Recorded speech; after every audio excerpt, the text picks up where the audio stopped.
Assalamualaikum warahmatullahi wabarakatuh.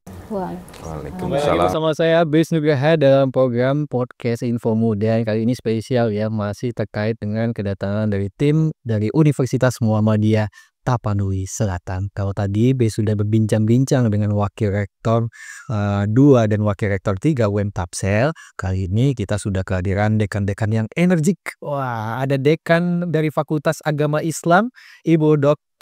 Darliana Sormin MA. Assalamualaikum Bu. waalaikumsalam. Dan di sebelah beliau juga ada dekan dari Fakultas Hukum, ada Bapak Sultan Siregar SH MA. Assalamualaikum Pak. Waalaikumsalam. Aduh, gimana nih kabarnya, sehat ya? Alhamdulillah sehat. Ya, Alhamdulillah sehat. saya sehat.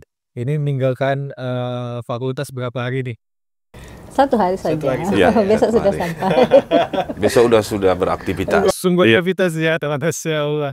Oke, terkait dengan Fakultas Hukum dan Fakultas Agama Islam, kita akan bedah satu-satu. Mungkin dari Fakultas Hukum terlebih dahulu. Seperti apa perkembangan Fakultas Hukum hari ini di UM Tapsel? Sahabat dakwah Muhammadiyah, tentunya perkembangan Fakultas Hukum saat ini, kalau kita lihat yang pertama dari segi jumlah mahasiswa, siswa Fakultas Hukum itu 15 tahun ini sudah adalah jumlah yang masih tetap dia eksis dibandingkan dengan prodi yang lain, bisa dirata-ratakan masuk pada kategori 3 besar. Dan hari ini jumlah mahasiswa kita hari ini khusus prodi hukum itu 544 mahasiswa. Dan tentunya universitas sudah membentuk panitia penerimaan mahasiswa baru yang kalau tidak salah sudah 3 minggu sudah berjalan. Tentunya sudah ada dari prodi hukum yang mendaftar. Itu terkait dengan mahasiswa. Nah, kalau kita terkait dengan SDM dosen ya, dosen Fakultas Hukum itu hari ini sudah dosen tetapnya berjumlah 16 orang, 2 orang yang sudah memperoleh gelar doktor, dan 4 orang masih dalam studi. Insya Allah 3 tahun ini akan selesai, artinya adalah 3 tahun ke depan khusus Fakultas Hukum sudah mempunyai dosen doktor sebanyak 6 orang khusus prodi hukum. Barangkali itu untuk peningkatan dari mahasiswa dan dosennya. Kalau prodinya ada berapa? Kalau di Fakultas Hukum itu kita punya prodi 1, prodi hukum. Rencana itu pun masuk kategori rencana. Artinya setelah barangkali 2 orang atau 1 orang lagi ada dosen kita yang memperoleh gelar doktor, rencana kita untuk membuka prodi S2 hukum di sana. Iya. Oke, semoga segera terrealisasi ya. Iya, alhamdulillah, mudah-mudahan. Baik. Kalau dari Fakultas Agama Islam sendiri seperti apa, Bu Dr. Darliana Sormin MA, perkembangannya hari ini?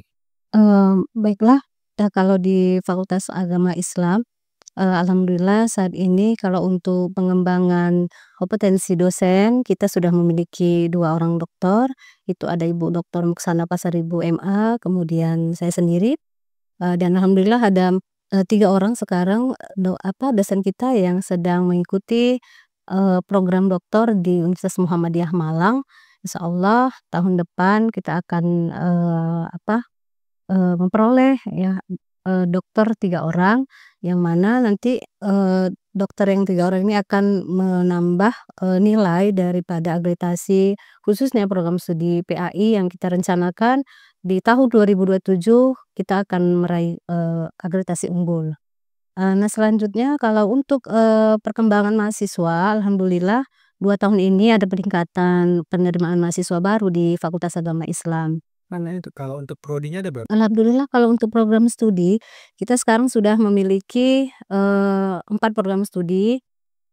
Di bulan Februari 2025 itu kita menerima SK dari Kementerian Agama, kemudian menerima SK dari Lamemba, itu kita memperoleh akreditasi baik untuk program studi ekonomi syariah.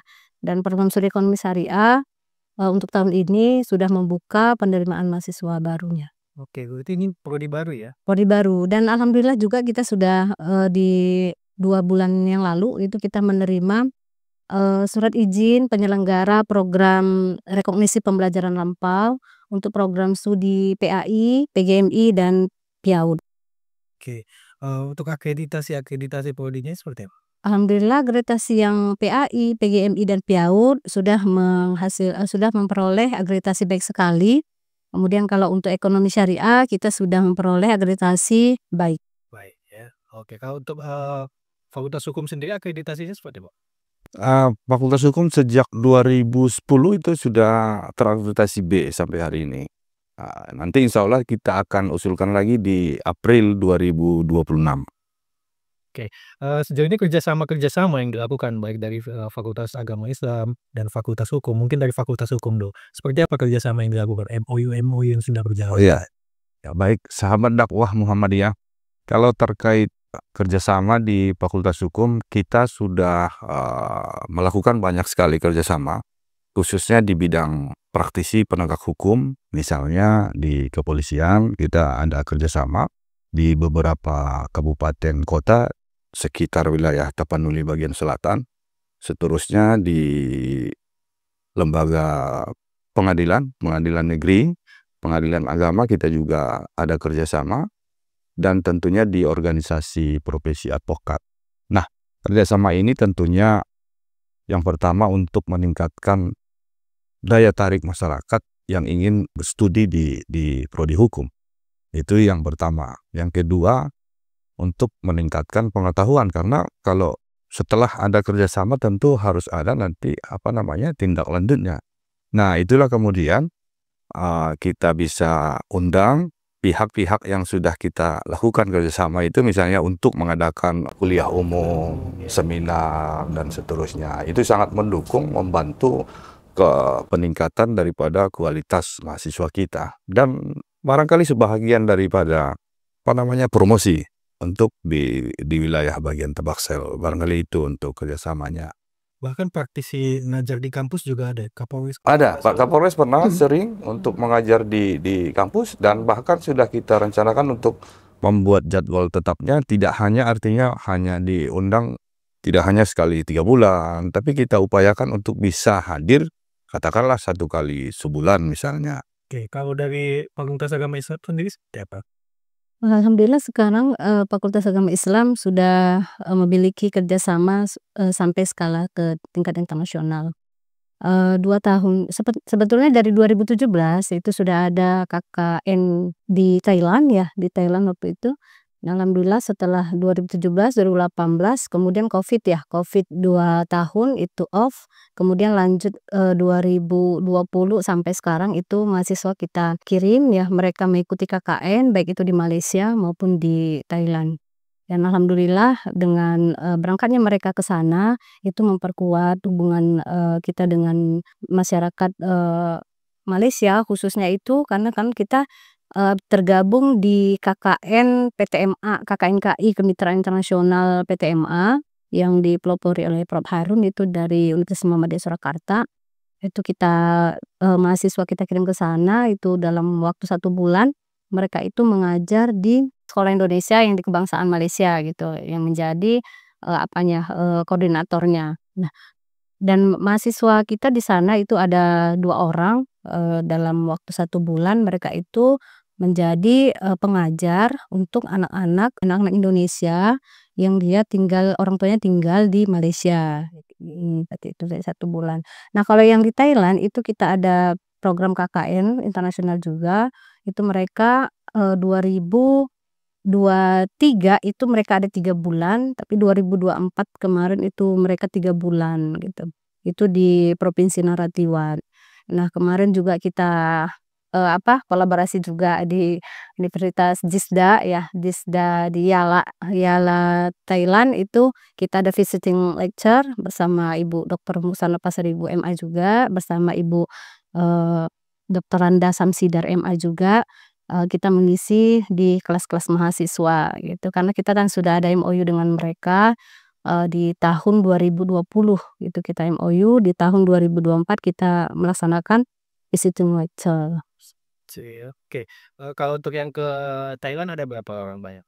Kalau ke Thailand kita tiap tahun ada, insya Allah di tahun 2025 ini kita ada 15 orang nanti yang akan kita kirimkan ke Thailand, dan mudah-mudahan nanti di di bulan depan atau 2 bulan akan datang kita nanti coba MOU dulu ke Malaysia supaya yang 15 orang ini mahasiswa ini kita bisa bagi, sebagian ke Thailand dan sebagian lagi ke Malaysia. Nah, untuk menyahuti KKN internasional ini, jadi Fakultas Agama Islam itu memiliki kelas ya, kelas internasional yang kita siapkan untuk mahasiswa kita yang berminat, yang berkeinginan kuat untuk melaksanakan KKN-nya ke luar negeri. Oke, jadi sebelum berangkat dibina dulu. Iya, dibuat dulu, ada kelas internasional ini sudah berjalan di 2 tahun lah. Oke, hubungan baik dengan internasional baik itu Malaysia dan Thailand. Ya, kedepannya mau seperti apa lagi nanti ini untuk internasional?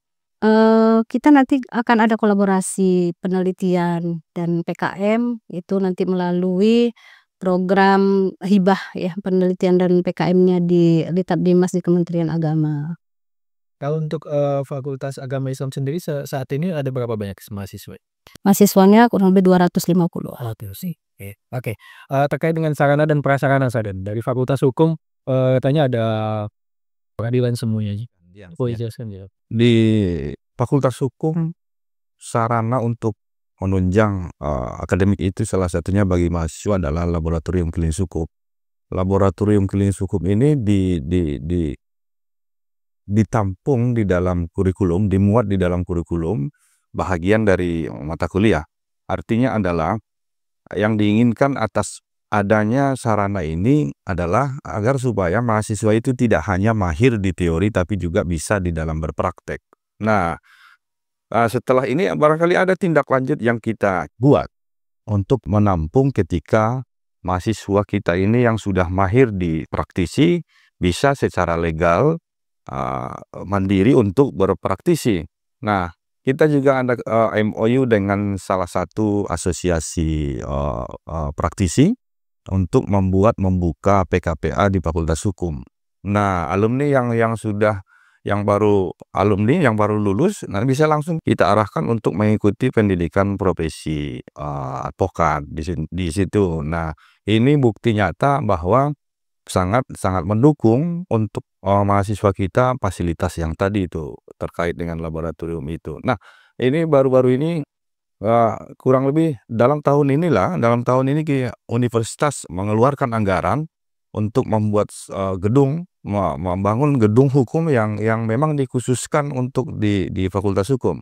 Insya Allah di ajaran baru nanti tahun akademik baru gedung itu sudah selesai dan sudah bisa kita tempati. Gedung ini terdiri dari 7 ruang kuliah, 1 ruang studio namanya. Studio ini tempat ruang seminar mini yang menampung 100 orang peserta dan fasilitasnya alhamdulillah lumayan untuk bisa menjadi tempat yang barangkali bisa dikatakan nyaman untuk kegiatan-kegiatan kuliah umum atau seminar.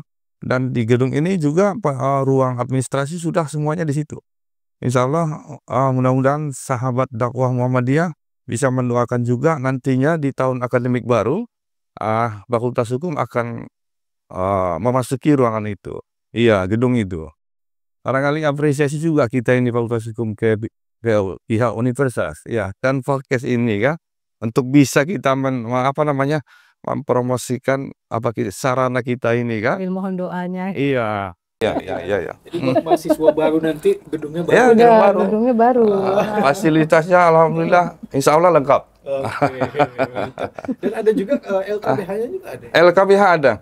Kita sudah bangun LKBH itu sudah berdiri kurang lebih 2 tahun yang lalu. LKBH itu kita bangun yang tujuannya adalah untuk memberikan bukti nyata daripada Fakultas Hukum ini kepada seluruh masyarakat umum, khususnya warga Muhammadiyah. Itu non-profit ketika memang ada yang ingin kita dampingi di proses persidangan. Dan satu lagi, kita sekarang menugaskan beberapa dosen Fakultas Hukum untuk ikut bergabung di LBH pimpinan daerah Muhammadiyah di wilayah kita. Tidak hanya LKBH yang di situ itu yang kita bangun, tapi kita tugaskan dosen kita ini beberapa dosen untuk bisa bergabung di LBH pimpinan daerah. di beberapa wilayah. Barangkali ini salah satu sumbangsi pemikiran atau apa yang disebut itu dengan kampus berdampak ya, Bu Dekan ya. Iya. Tentunya setidak-tidaknya berdampak kepada warga Muhammadiyah. Barangkali itu. Nah, menarik lagi nih terkait dengan kampus berdampak. Yang kan program baru nih ya. Itu seperti apa penerapannya sekarang? Iya, sahabat dakwah Muhammadiyah, kalau untuk kampus berdampak, setiap program studi memang harus menyusun kurikulumnya itu agar output dari kurikulum itu adalah berdampak untuk masyarakat. Ya, salah satu program yang ada di universitas menurut saya itu sangat mendukung sekali. Salah satunya adalah sekolah kader ya. Sekolah kader yang merupakan program dari LPAIK itu adalah salah satu program yang pastinya berdampak ya, baik untuk masyarakat dan terkhusus untuk perserikatan itu pastinya. Nah, apalagi kalau mahasiswa Fakultas Agama Islam itu pastinya berkolaborasi dengan LPAIK di kampus ya, untuk mempersiapkan mahasiswa kita itu terkhusus ketika ada kegiatan KKN perserikatan, maka itu biasanya mahasiswa Fakultas Agama Islam yang ditempatkan di perserikatan seperti itu. Oke. Nah, terkait dengan di Fakultas Agama Islam sendiri bahkan ada lulusan tanpa skripsi. Ya, Itu seperti betul. apa ya ceritanya, Bu? Prosesnya gitu ya. Jadi kita memang sudah ada SOP-nya di universitas bagi mahasiswa, di peraturan akademik ada. Bagi mahasiswa yang dia tidak jalur skripsi, maka boleh tugas akhirnya melalui jurnal publikasi Sinta 2. Jadi Sinta 2 gitu. Nah, alhamdulillah kalau di Fakultas Agama Islam setelah SOP itu turun ya, aturan itu turun, kita sudah terapkan dan kebanyakan itu mahasiswa kita yang ikut KKN internasional itu kita arahkan untuk mengikuti jalur dari program apa tadi, publikasi tadi gitu, dan alhamdulillah memang itu sangat membantu sekali untuk akreditasi, baik untuk publikasi mahasiswa di Sinta 2 juga kita dapat nilainya di akreditasi, kemudian juga kita pastinya dosen pembimbingnya juga pasti akan dapat nilai gitu di ketika mengisi borang akreditasi, dan alhamdulillah mahasiswa sangat terbantu sekali. Terbantunya juga mereka kan jadi tamatnya juga tepat waktu gitu ya. Ya gitu. Dah boleh nggak mereka itu apa, misalnya judul penelitian itu dari luar ya boleh gitu. Jadi publikasi mereka itu seperti yang di KKN Malaysia, mereka judulnya itu adalah judul mereka ketika mereka KKN-nya di Malaysia gitu. Jadi tidak harus judulnya itu atau tempat penelitian itu di lingkungan kampus itu atau di masyarakat atau khususnya Kota Padang Sidimpuan, tidak harus itu ya. Banyak juga mahasiswa yang kayak gitu ya. Alhamdulillah kita setiap tahun, setiap angkatan itu ada yang jalur jurnal ya, publikasi. Kita kembali lagi ke Fakultas Hukum ya. 15 tahun masih eksis di 3 besar. Pasti ada sukses story-nya. Itu seperti apa alumni dari Fakultas? Oh ya, baik-baik. Sahabat dakwah Muhammadiyah. Tadi kalau kita bicara 15 tahun berarti sudah cukup panjang perjalanannya. Kalaupun kita belum memperoleh akreditasi unggul ya, pendekannya, tapi akan menuju ke sana kan itu ya. Ke sana ya. Tapi salah satu kenapa perguruan tinggi itu, kenapa fakultas itu bisa maju, bisa eksis, itu salah satunya adalah berkat dukungan alumni tentunya. Ya, betul. Itu tidak bisa dipisahkan. Nah, kalau kita bicara alumni Fakultas Hukum, tidak ada alasan tidak kalau alumni Fakultas Hukum itu banyak di penegak hukum. Tentunya banyak sekali, apalagi di wilayah Tapanuli bagian selatan. Itu satu. Yang kedua, pengacara, advokat. Advokat rata-rata advokat di wilayah Tapanuli bagian selatan rata-rata alumni Fakultas Hukum UM Tapsel. 99%. Itu dua. Seterusnya di legislatif. Legislatif pun banyak. Baik di kota ataupun di kabupaten. Baik tidak hanya di Kabupaten Tapanuli Selatan. Itu menyebar di Kabupaten Mandailing Natal, banyak juga. Seterusnya di birokrasi. Jadi artinya adalah dukungan alumni, khususnya alumni Fakultas Hukum terhadap perkembangan Fakultas Hukum ini, terhadap Fakultas Hukum kita di UM Tapsel sangat mendukung sekali. Ini buktinya satu, tadi kita katakan sampai 15 tahun. Kalau tidak ada dukungan alumni tentu barangkali 2 tahun sudah susah kita untuk bisa bersaing, apalagi di banyaknya sekarang perguruan tinggi kan. Barangkali itu terkait dengan alumni kita. sebenarnya di web Tapsel sendiri banyak sekali alumni-alumni yang sukses ya, Bu. Bahkan kemarin waktu di acara di web Tapsel saja ada yang bilang saya sebenarnya alumni web Tapsel. Luar biasa sekali. Iya. Bangga gitu. Oke. Mungkin di akhir perbincangan kita ini Apa nih harapannya mungkin dari Fakultas Hukum dulu? Ya. Tapsel. Harapannya agar supaya universitas kita itu UM Tapsel ini semakin maju, semakin bisa memberikan pencerahan, kecerdasan kepada seluruh masyarakatnya. Tentunya itu juga bahagian daripada Fakultas Hukum. Oke. Baik. Untuk Fakultas Agama Islam seperti apa yuk? Sahabat dakwah Muhammadiyah, mungkin pesan-pesan yang ingin saya sampaikan di akhir acara ini, saya berharap ke depannya Universitas Muhammadiyah Tapanuli Selatan menjadi universitas yang berdampak, berkemajuan, dan mencerahkan. Begitu juga dengan Fakultas Agama Islam, mohon doanya dari sahabat dakwah Muhammadiyah, insyaallah ke depannya Fakultas Agama Islam akan lebih baik lagi, lebih dapat meningkatkan kompetensi khususnya di dosen, kemudian bisa memberikan pelayanan terbaik untuk khususnya masyarakat Tapaksel. Kemudian mohon doanya juga kita akan mengajukan PPG untuk alumni kita khususnya PAI, kemudian PGMI dan PIAUD. Mohon doanya insya Allah di tahun depan Fakultas Agama Islam akan membuka program profesi guru. Terima kasih. Oke, terima kasih atas perbincangannya sangat biasa Dr. Dariana dan Pak Sultan. Mungkin sebelum kita mengakhiri boleh sama-sama kita jargon UM Tapsel. ya kan? UMTS Unggul, maju, mencerahkan, teruji, dan santun. Oke. Terima kasih atas kebersamaannya. Assalamualaikum warahmatullahi wabarakatuh. Waalaikumsalam warahmatullahi wabarakatuh. Sahabat dakwah Muhammadiyah, perbincangan bersama Ibu Dr. Dariana Sormin MA selaku Dekan Fakultas Agama Islam UMTS dan juga bersama Bapak Sultan Siregar SHMA selaku Dekan Fakultas Hukum Universitas Muhammadiyah Tapanuli Selatan. Jadi buat sahabat dakwah Muhammadiyah buruan daftar kalau memang pengen kuliahnya di Fakultas Hukum atau di Fakultas Agama Islam di UM Tapsel. Buruan, nanti keburu pendaftarannya ditutup. Jadi saatnya saya habis juga pamit undur diri. Assalamualaikum warahmatullahi wabarakatuh.